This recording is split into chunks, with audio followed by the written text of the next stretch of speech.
like we have a lot of challenges that if I don't stop you from discussing, we probably will go on for 3 days, 3 nights. Yes? Right, so what are some of the challenges that we face in either working as a remote sales employee or managing one? Any suggestions? You can say whatever you think. Actually, we're waiting for your suggestions. Yeah, I'll suggest some solutions, hopefully. Yeah, hopefully. So I'll just want to find out some of the challenges.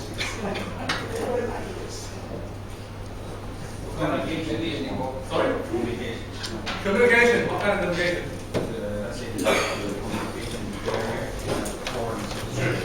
Okay, foreign, local, there's a communication barrier, there's a distance in communication, sometimes there's timing in communication, it could be even in different time zones. Right? So there's communication. What else? What other challenges are there? You don't know what they're doing. You don't know what they're doing? They're somewhere and you can call them, but here, yes. Sure. Are they really working hard, or are they just watching the World Cup? We don't know, right? So It is both, but it is both. Right. So we don't know what they're doing. What else? What else is difficult?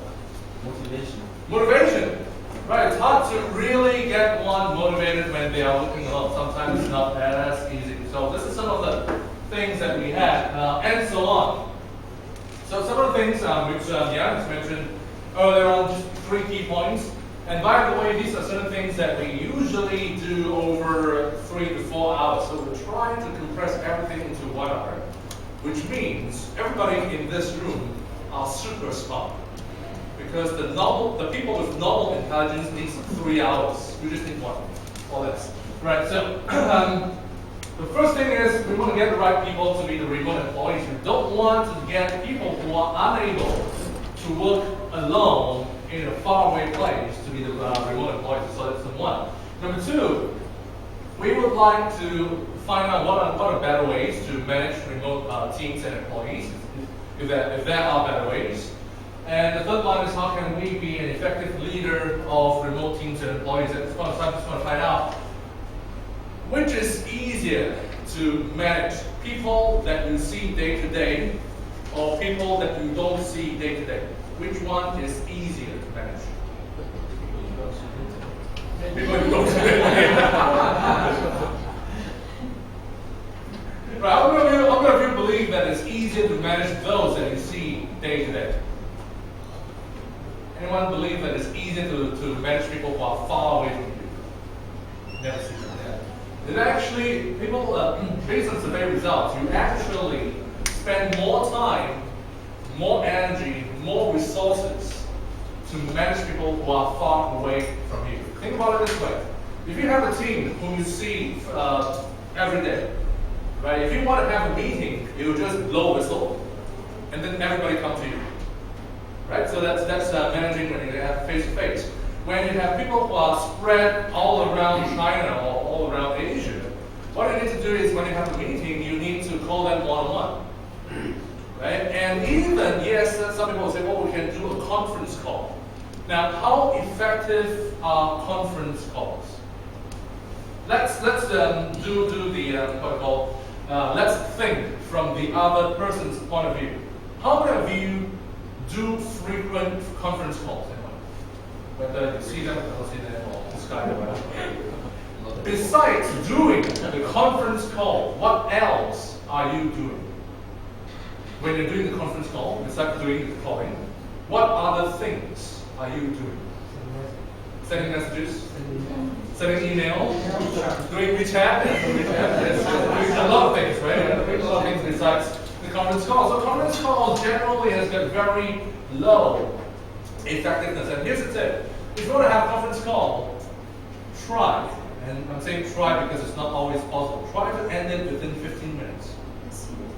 Maximum, not more than half an hour. Why? Because after the half an hour mark, you will start losing people. And in fact, if you are able to complete it within 15 minutes, you can do multiple 15-minute sessions. You don't need to do everything in one big session.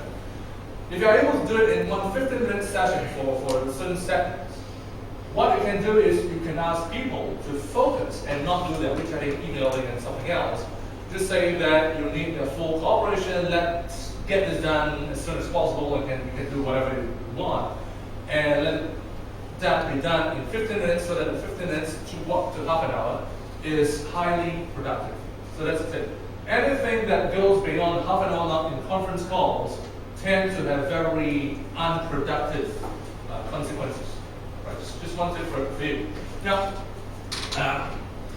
in terms of getting the right people to be remote employees, what are some of the characteristics of a suitable remote employee? Anyone has got any idea? If you want to have a remote employee, a remote salesperson that will be working alone somewhere around the world, in a home office or even in an outstation office, what will be some of the characteristics that you think will be for a suitable sales employee? Self-motivated, highly self-motivated, yes. Outgoing, the extrovert. Skills and familiar with the products. Okay. You're going to have good product knowledge. Yes. Discipline. Sorry? Discipline. Flexible? Well, discipline. Discipline, yes. You must not be carried away by too many things, right? Including mobile.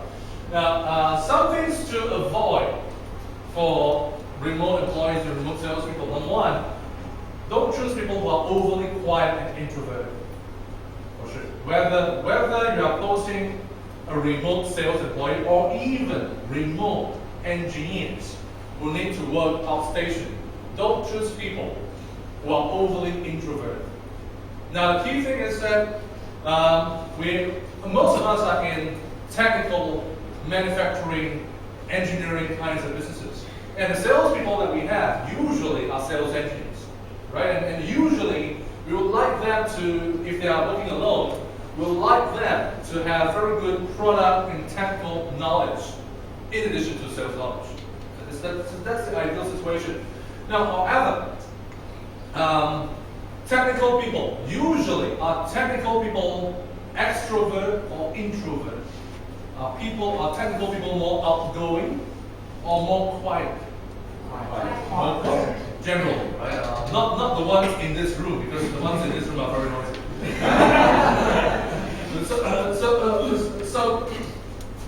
So in a nutshell, if you have technical people who are overly quiet, even though they've got very strong technical knowledge, don't pose them to be remote employees. Because people who are overly quiet, they find it difficult to interact with customers, with suppliers, with external partners, or anyone whom they are not familiar with. That's a trait of introvert people.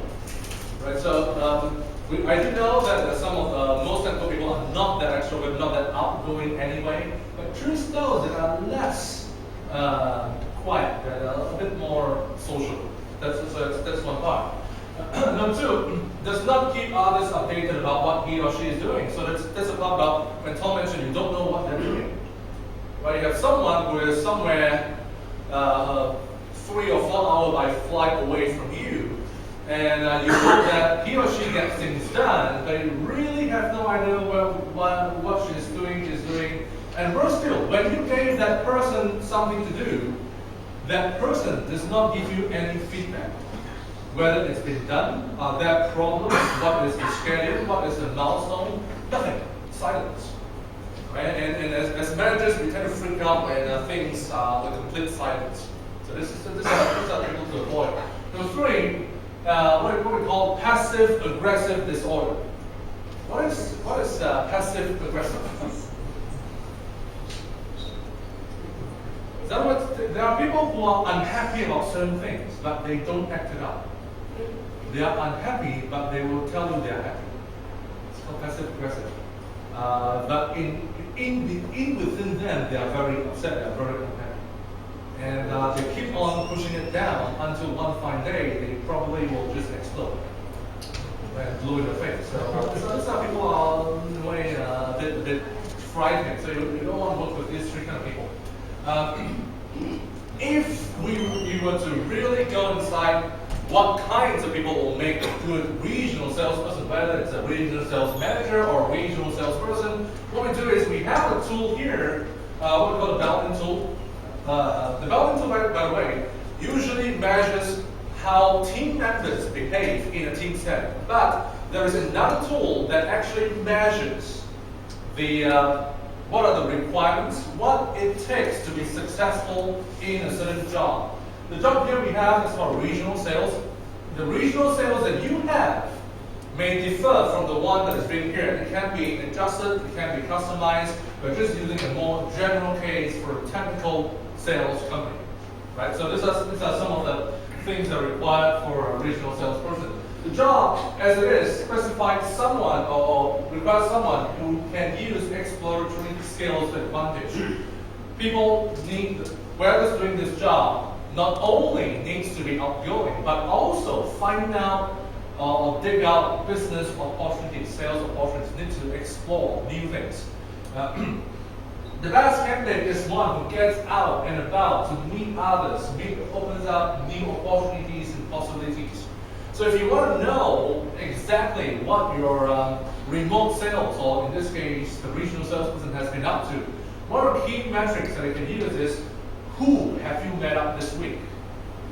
Who are those people that we have met up that are old customers? Who are those that are new?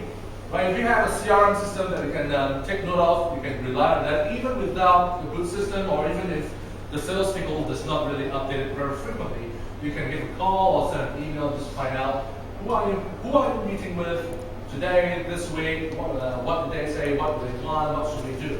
But then you should be able to get some feedback about the kinds and the numbers of people that they are meeting. The job also demands someone who possesses strong driving qualities. We talk about discipline. It's not so much about discipline. This is about drive. Right? And there's a difference between drive and discipline. Drive means you want to achieve. Discipline is just about, do I wake up in the morning and make sure that I work at 8:30 on time, on target? That's discipline.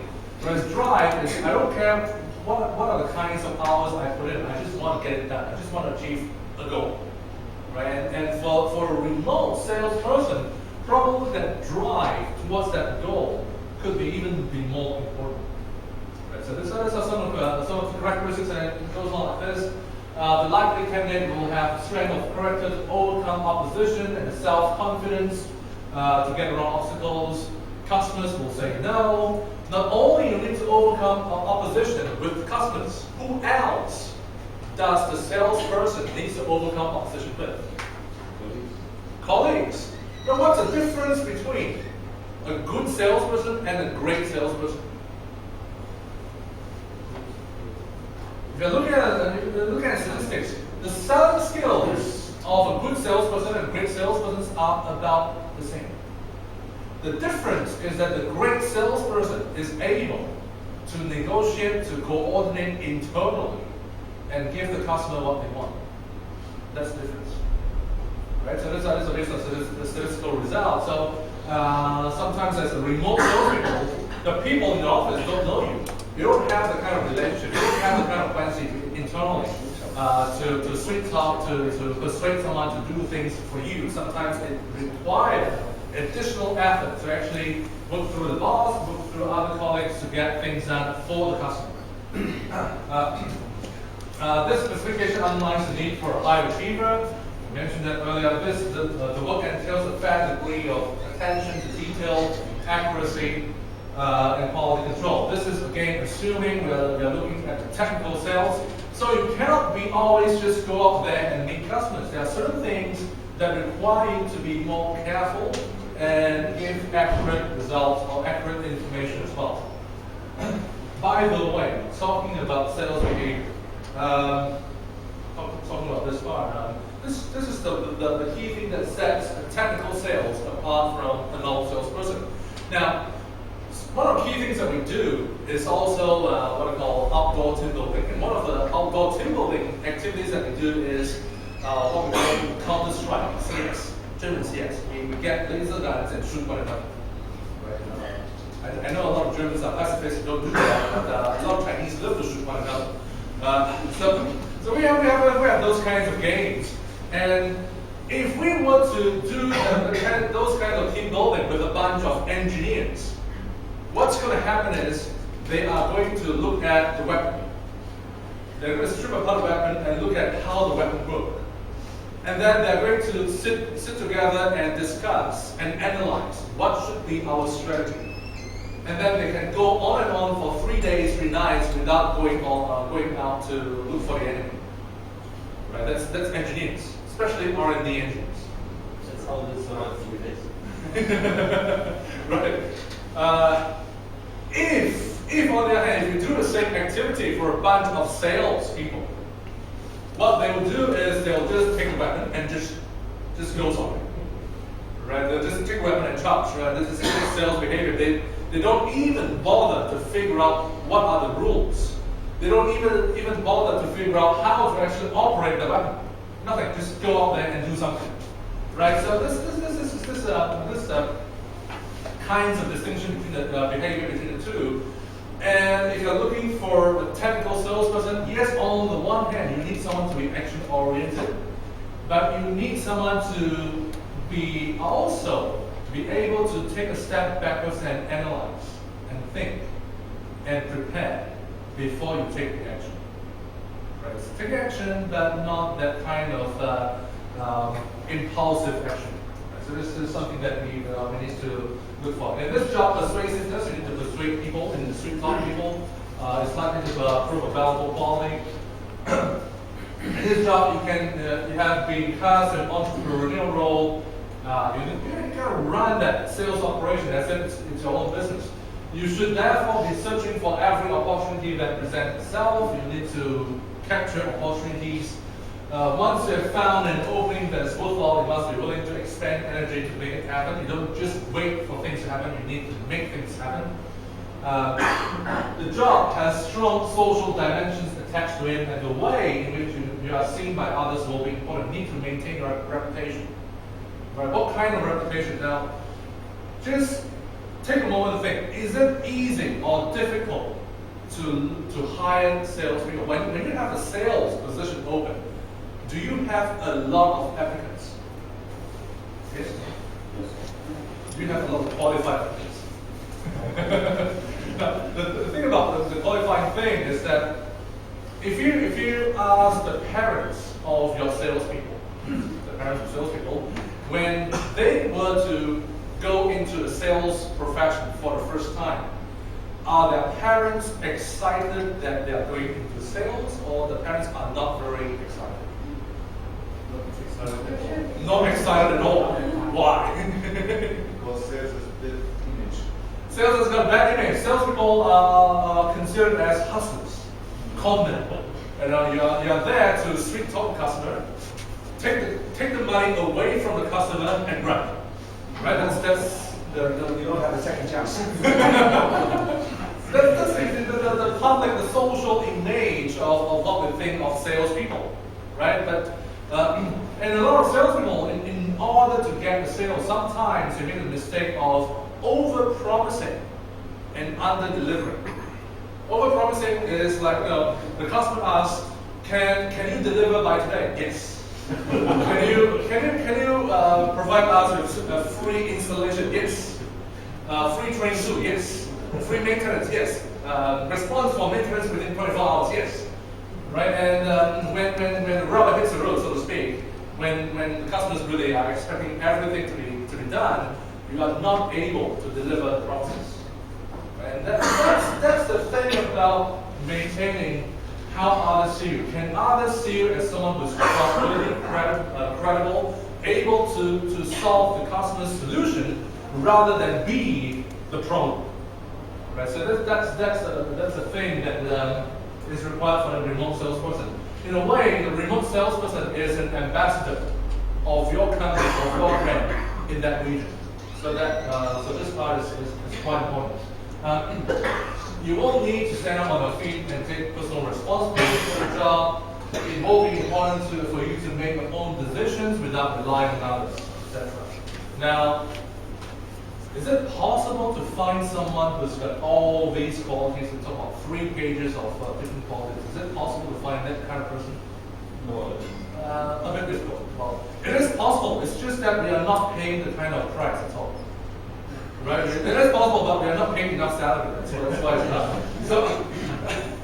So sometimes if you have, this is something that's generated by the computer, so they tell you the ideal situation. So what we need to do is, if you get a report like this, you need to prioritize what will be more important or what will be less. And are there teams around the salesperson that you can complement or give support? Right? And teams need not be physical teams, can be virtual teams. If there are salespeople who are very good in outgoing, capturing opportunities, but not very good in product knowledge, not very good in a detail-oriented things, then are there people who are able to help them and provide support on those nitty-gritty technical details? So these are things that we need to consider as managers before we even hire or promote the right person to be a remote salesperson.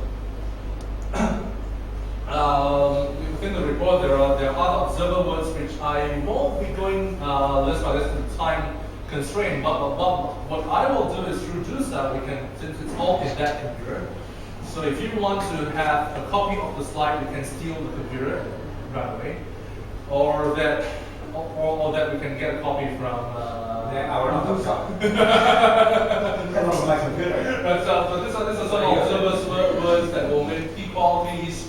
We'll go them one by one, and some key ingredients, key things that will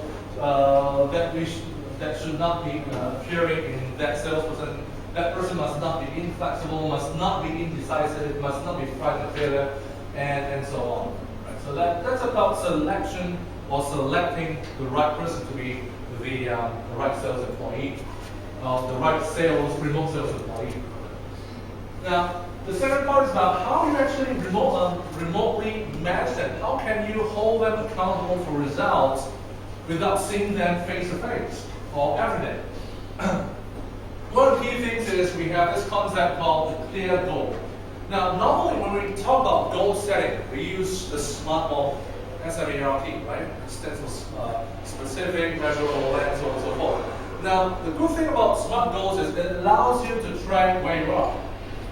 The bad thing about SMART goals is that it lacks at least two things. It doesn't tell you why we need to achieve this goal. It just tells you what this goal is and how you're going to achieve it. It doesn't tell you why we need to achieve this goal in the first place. Number two, SMART goals does not tell you what are the kinds of action steps you need to take in order to achieve those goals, especially when those goals does not have preordained processes that one has to follow. You are outfield, you are a remote salesperson, you are a remote employee. You only have a goal. You need to figure out what kinds of action steps you need to take to reach your goal, and then you got to tell or share with your boss and other colleagues what kind of steps you are taking, what kind of support you need to do in each step. So what we do is we combine them as one big package. We call them a clear goal. It stands for is the goal challenging enough, or what are some of the challenges in the goal? L is limited by time, similar to SMART goal. What are the end objectives of the goal? Why do we want to achieve this goal? What does this lead to? Just to give an example, we've got a number of Chinese people here, so I just want to ask, especially, but not confined to our Chinese colleagues tonight, who's got school-going children. Do we have parents here who's got school-going children? 这边有没有学龄小孩的家人？ One. Okay. Okay. Now you've got school-going children as a parent. You want to have your kids to study hard, right? And what is the goal is to get good scores, good grades in school, right? That is the goal. What will be the end objective of having good grades in school? If you have good grades, you will have. You go to a good university, right? You got good grades, you go to a good university. Going to a good university is a goal too. What will be the end objective of going to a good university? You get a good job. Okay. What will be the end objective of having a good job? Lots of money. Okay. And what will be the end objective of having lots of money? Good life. Okay. Now, there is a plan at least. The thing is, we need to check the logic. Does it mean that if you get good grades, you get to a good school? Not really. Most of the time you will. But does it mean if you go to a good school, you will get a good job? Yes. If you get a good job, will you make lots of money? Never. And last but not least, does it mean that if you got lots of money, you will be happy? Right. So People are scared of that. That's a long discussion. That will be the next round table. Right. So what I'm getting again, this is not to say our kids should not study hard in school. It's not to say that. Don't blame me for that. But what I'm saying is, when we set goals, we need to just clarify: does this goal lead to the end objective that we want to have? Right? Or are there divergent things? We just want to clarify: are we on the right track? Does it lead to where we want to go eventually? So that's part of the end objective. The goal has to be agreed upon, and it's got some animated steps, or better than animated steps, it's actually action steps. What are the kinds of action steps that you can take in order to achieve the goal? And last but not least, the goal has to be required. Required means what will happen if you don't achieve this goal? What are some of the negative consequences that could happen if you don't achieve it? So it means it must be done. Right? So these are some of the things. It doesn't go in this chronological order when you work with territory sales. This is how we will suggest. These are the steps. One, we need to identify the goals and purpose. Right? These are the steps. As mentioned, the animated steps, the action steps. What are some of the goals that you want to do for your territory? Sometimes what we do is that we tend to think about goals that is top down. We tend to set goals for our employees. What sometimes can be done is you instead ask them what could be the goal that you want to set. Now, we're not to say that we will accept whatever the employee, the salesperson will set. We just want them to be involved in the goal setting themselves. Right? Just get more buy-in and just to calibrate how we can help one another. Number 3, in terms of action steps, it's about how you want to plan to reach the goal. What kinds of resources do you need? What kind of support do you want to have? Which are the customers that are key customers? What kinds of products do you want to push? This is a part of planning. And one thing, as I mentioned in the team building game, the one key weakness that we find in salespeople is planning. In fact, what is the one thing that salespeople, regardless of industry, regardless of where you are in the world, what is the one thing that salespeople all around the world hate most? Sorry? Well, part of it, not the plan, what is the one thing within plan? Living up to the Reporting. Right, the reporting. Admin work, anything that is form filling, that you write something, salespeople all around the world, across all industries, hate most. Right? Any salesperson who likes admin work is not a salesperson. So that is part of planning. It's not the whole planning that salespeople like. It's actually the reporting, the form filling, and admin stuff that salespeople really don't like.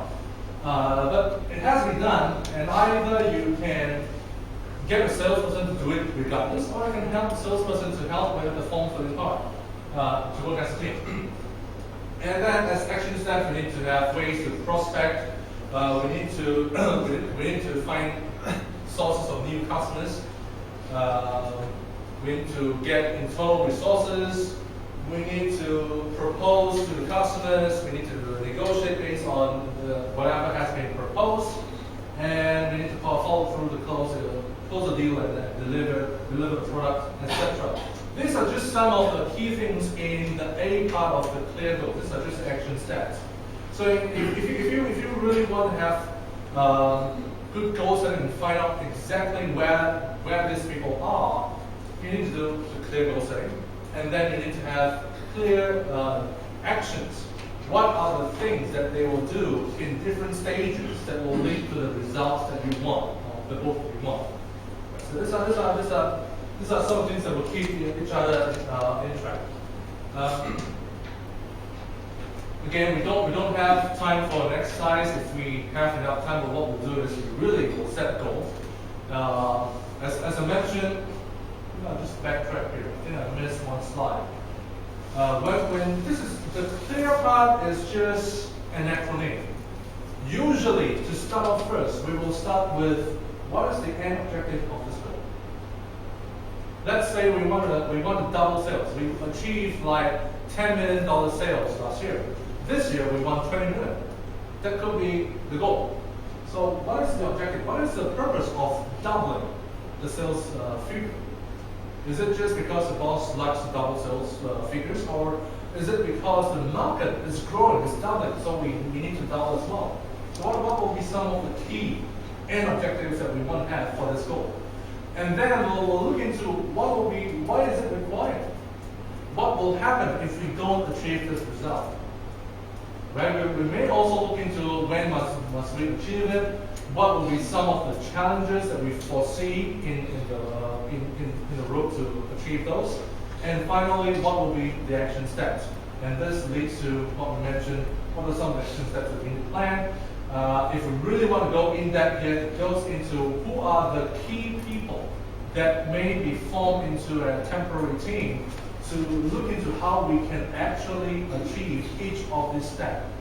We will also look into how do you know that each step is successful. After you've done planning, how do you know that planning is successful?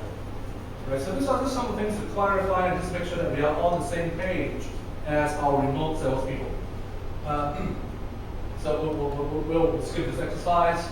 And last part is how to be an effective leader of remote teams and employees. How to be an effective leader. Number one, you need to be tireless. Unfortunately. Number two, you need to be goal-oriented, you need to be tireless and focus on goal of the team. Number three, you not only need to focus on goal, you must not blow up your temper. You need to give encouraging words. And even if people may miss their targets, you still need to encourage them for things that they've done well. Even when people make mistakes, you still need to encourage them for the parts that they do not make mistakes and done well. So it's really, really emotionally, you need to be able to balance that. Number four, it needs to be approachable. That is when your remote salespeople approach you. You are there to listen to them, understand the situation, be able to help them solve their problems. If they make mistakes, you still need to give constructive suggestions on how you can help them achieve the results. And last but not least, you need to be authentic. You must not be a fake person. Fake meaning that you appear to be nice to the salesperson, but behind the backs, you say that the numbers are more important. If they don't achieve, they'll be fired. Right? You need to have that same consistency with the salesperson as well as with management as well. So it's a bit difficult to balance. And some managers say that, well, we can do all this, just that we will be severely underpaid if we do all this. So that's that. And just to use a word from Sun Tzu out of war. This is from Sun Tzu. And what it meant is, if you can march 1,000 miles and not feel tired, you will be undefeatable. And this is what we ask of the managers of remote salespeople. You need to keep on persevering and not feel tired. If your competitors, managers, felt tired and they gave up, you win. Sorry? It'll be a long story, but the short version is just keep going. Right. The other thing about remote sales is, again, we're borrowing things from Sun Zhao. If your goals are aligned from top to bottom, you win. If your goal and the goal of the remote salespeople and the goal of the remote teams are aligned from top to bottom, from left to right throughout the organization, you win. So it's not just you aligned with your remote salespeople, but also sometimes you need to get your internal other departments to help and support your remote sales force and get everybody in line and then win. Sometimes you need to give autonomy, and there are 5 levels of autonomy. I'll just show everything in one shot. So basically, I just go to the top one, which is just let the person take action. No further feedback is necessary. That's total autonomy, total freedom. And then the bottom one is assess the situation, report all the facts, I will decide. It's total lack of autonomy, and everything else is in between. And what we suggest for remote employees is anything from 2 to 4.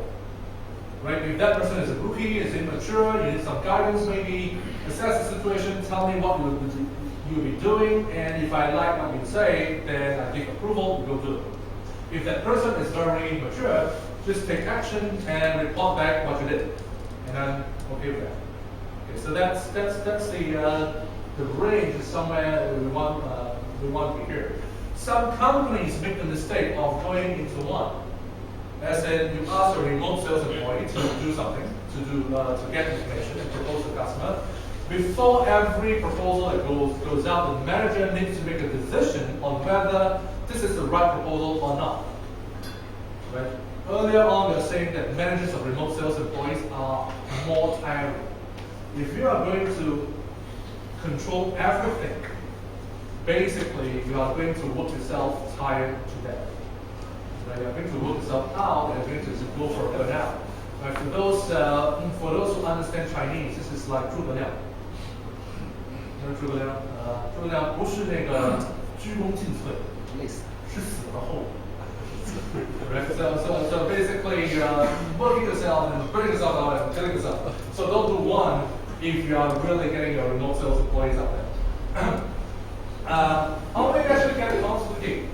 The more autonomy that we can give to a salesperson also depends on how much transparency that salesperson can give us. We would like to empower people, but at the same time, we also need to know what's going on out there. So if that salesperson understands our position and can actually be clear with us what's happening in the market, what the customers want, who are you seeing, what are some of the concerns, how can we help to grow the business, the more transparency that we give, the more comfortable we will be in giving that autonomy to the salesperson. It's just simple logic, right? And I think this will be the last slide about delegating, about empowering people. The leader who does not interfere with capable generals shall win. And this is based on, this is in the context that you have the same goals, you share the same desire, you share the same vision. And with that, you have capable generals who share the same goal, who achieve the goal on behalf of you, who are even more passionate about achieving the goals than you are. And you just let them run show, you win. Right? It sounds simple, but it's not that simple. The devil is all in the details. And with that, questions? Yeah. That will be the next round table.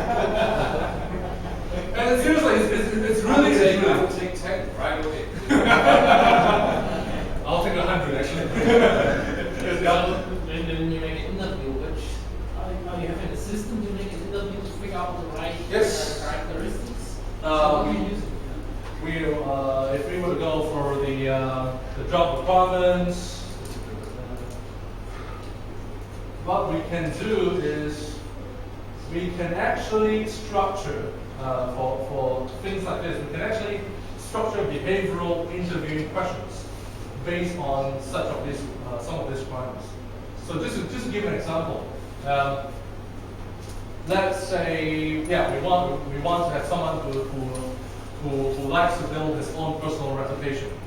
Right? In an interview, we just like to find out, have you got an instance, have you got an experience where some of your customers saying some negative things, bad things behind your back, and just see what's the response, right? Because that will actually correspond to something like this, to see how that person maintains and defend and correct wrong perceptions of reputation, or to see how this person actually takes effort to build a good reputation. So you have a sequence of questions whenever you ask. Yes. That actually is a two-day training program. Thanks for asking. It actually goes into finding out exactly what's going to look for any position, and then from there extracting, converting some of the key things into behavioral questions, and then find out what will be answers that will be good answers, what will be answers that will be bad answers. So it's a whole process to go through that. That is the easy part. The hard part is like what Thomas said, finding the right people is the tough part of trying.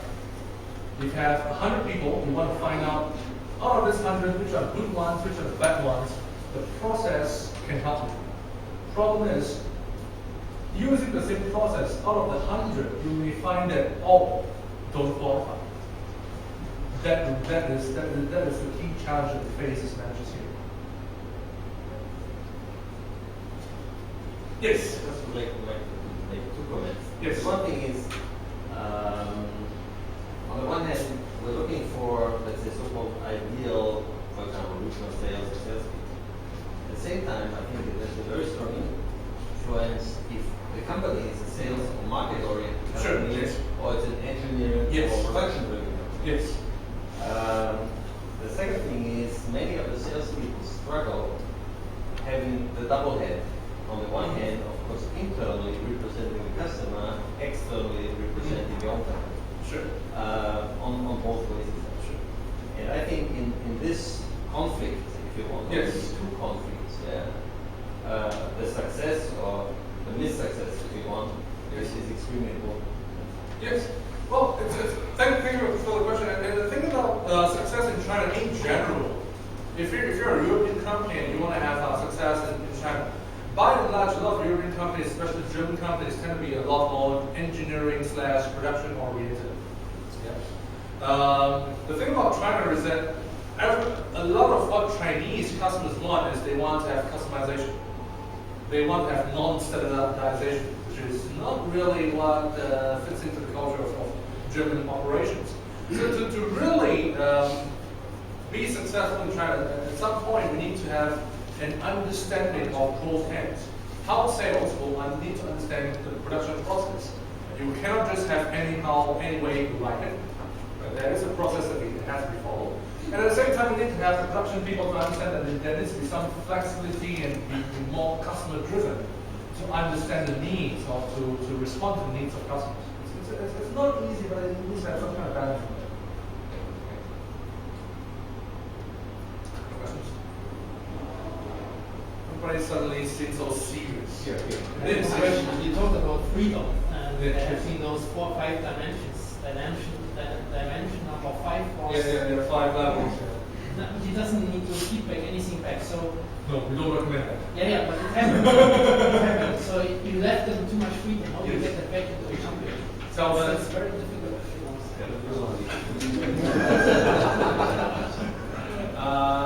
Between get a new one and fixing it all, there are ways to fix it. There are ways to say that guys need to have some idea about what's happening in your territory.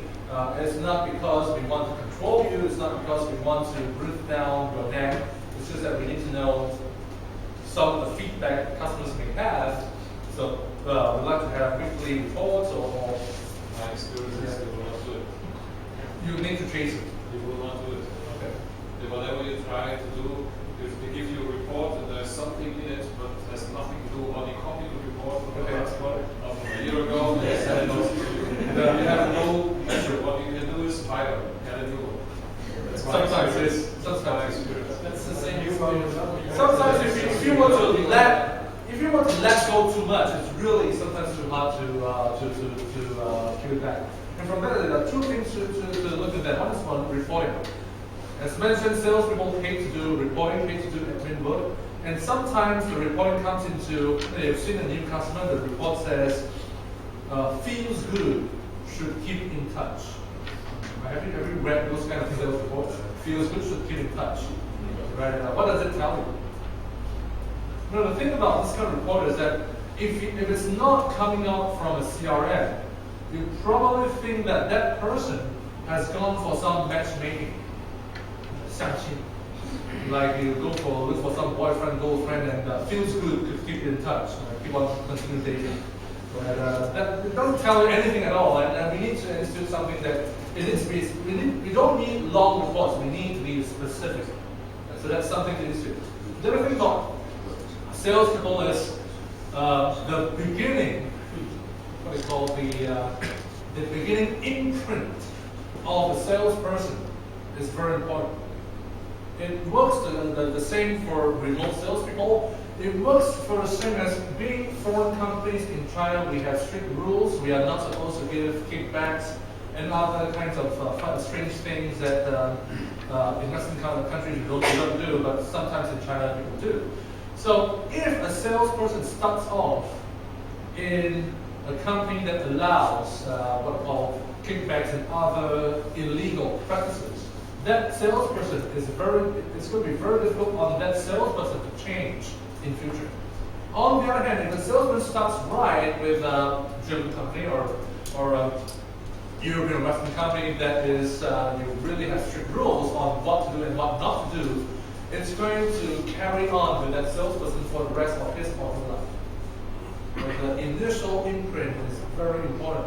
And for that, if you're going to a territory, and you know in that territory, all experienced salespeople work for companies which has illegal practices, our advice is that it's best that you hire a fresh graduate or you convert an engineer who's got no sales experience but got sales potential to be your salesperson in that remote location, rather than to try to hire someone experienced but also experienced with the wrong ways of selling, and you spend more energy and effort trying to get them to sell the right way, or the proper, the legal way. Right, so that's some of these suggestions we give to companies as well. Yes. How much reliable are the references that my company asked to the previous company where the salespeople can work? Right. You want to join my company, I don't know you. Yes. Okay, blah blah blah, psychological test, everything, blah blah Sure. blah. But last but not least, I asked the reference to the guy, I'm Yes. from the guy, say, so please give me 2 or 3 references Yes. to the previous company, but not only the last one, but the previous before. Sure. How much is reliable this operation in China?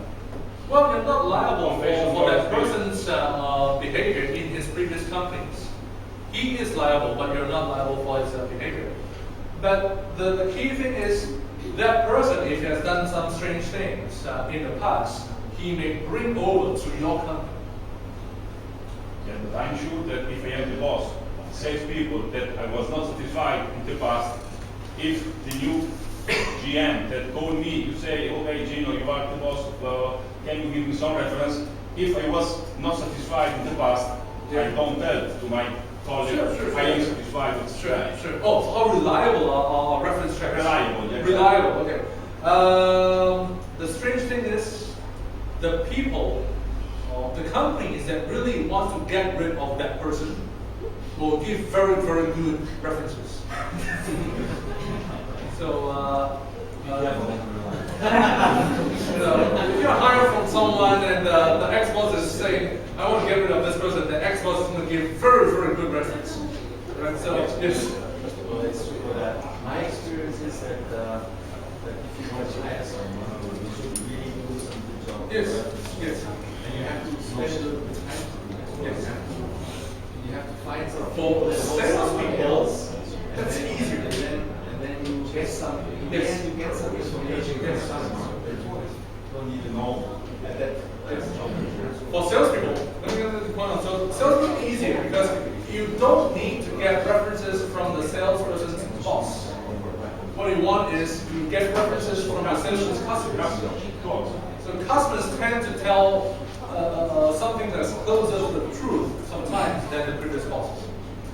Right? And you need not just call on one customer, you can call on multiple different customers and then have a general feedback.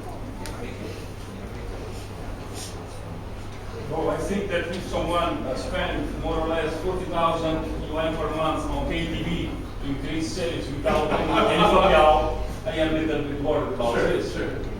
Sure. Some of sales strategies that salespeople use can also be discussed in the interview.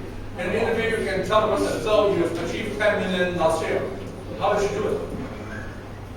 Just tell me what was the strategy, how you got hold of a key account, what are the things you do with that. So these are things that we can ask and find out what are the things they do with customers and how they got sales. Far away. Sorry. Yes. My name is Mary. Yes. The sales manager. Yes. So I have the one action questions.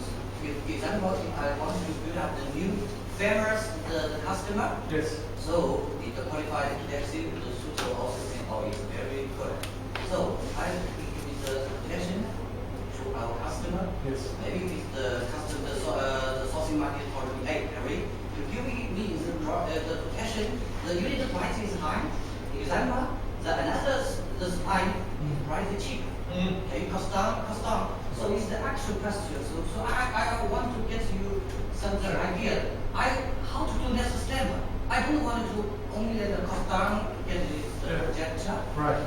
I don't know. Sure. Okay. How to next step. The short answer is if you do the cost down, sometimes you may not get the sale. Why?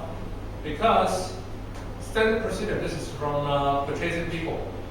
Right, you tell the purchasing manager you want to do business with them. They say your price is too high. If you match your competitor's price, I'll give the business to you. And then you match the low price. What the purchasing manager will do